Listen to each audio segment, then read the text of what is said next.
Now to number one. Who is your number one team of this past week? Yeah, I'm going to go a little bit of a sarcastic route here, but it's because everyone else seems to love, what the Sixers did. So I'm going to give it to the Sixers because why not? Let them win the week because they haven't won anything else. They have nothing to stand on. They have guys who they believe are going to be huge parts of the future of this franchise that haven't even stepped on the court yet. They've got guys who are winners of social media, that's for sure, because Joel Embiid dominates on Twitter, but on the court, we're not really sure so much yet. Okay. But listen, Markelle Fultz, we don't know what he's going to be able to do, but the fact that the Sixers were able to pry the number one pick out of the Boston Celtics' hands and go ahead and take that for themselves, sure, why not? We're going to give them the week. I'm not going to give them the championship. I'm not even going to give them a playoff berth. But I'm going to give them the week because this is the time to say that dreams are going to come true before they come crashing down and burn to the ground.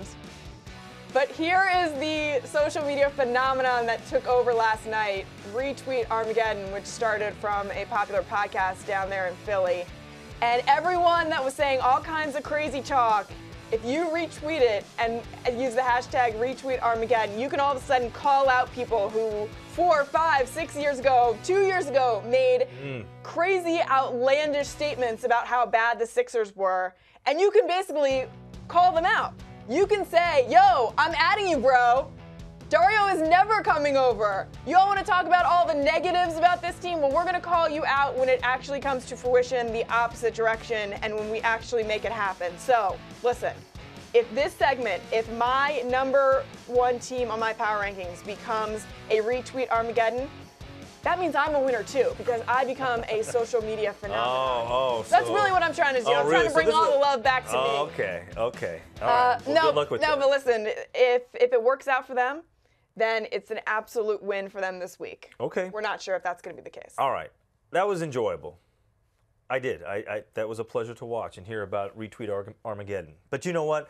What everyone is doing here the past week, scrambling, firing GMs, making trades, trying to move up in the draft, they're all doing this because they're trying to catch up to the Golden State Warriors. The number one team of the week in my eyes, the NBA champions for the second time in 3 years. And, of course, with Kevin Durant now, this looks and this has the makings of a dynasty.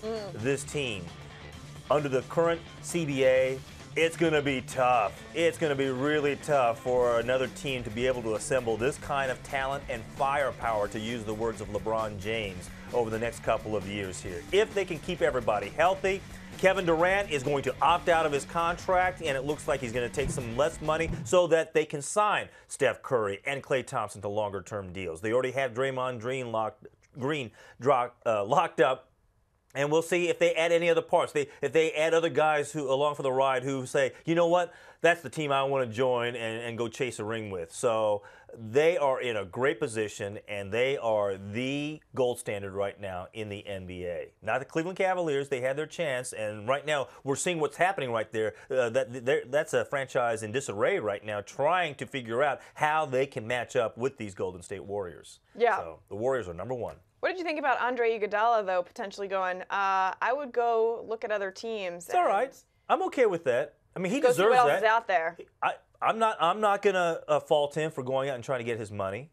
You don't think it could be a Harrison Barnes situation where he looks back and goes, might have wanted to stay with the Warriors. He's won a couple of rings already. He'll be able to count his dollars, right? Okay, sure. I mean, if that's what he wants to do, they'll find somebody. Believe me, they'll be able to find somebody else who wants to take that role. Oh, of course. And chase a ring with him. I'm just thinking, if you could be part of a dynasty, but instead you'd go get money, and it's his decision, 100%. But I'm saying, if it was my decision, I might stick with the dynasty. We'll see. We'll see just how big. I mean, you can make up all of those. We'll see just how big that gap is, right? Right. In terms of what another team is willing to offer. That's true. That's a good point. Because he's also on the older side of it. I don't know if he can make significantly more money out there than he's going to make with the to be on top. You know, when you're weighing the scales there to outweigh the chance to win another ring. Right, and I feel like outlier players on a dynasty team could end up getting endorsement deals because you're kind of part of this group. You're lumped in, and you could end up making money that way. So. Or you can just take the straight up cash that a team's going to give you. That's true. Some guaranteed money, right? All right. So we'll see.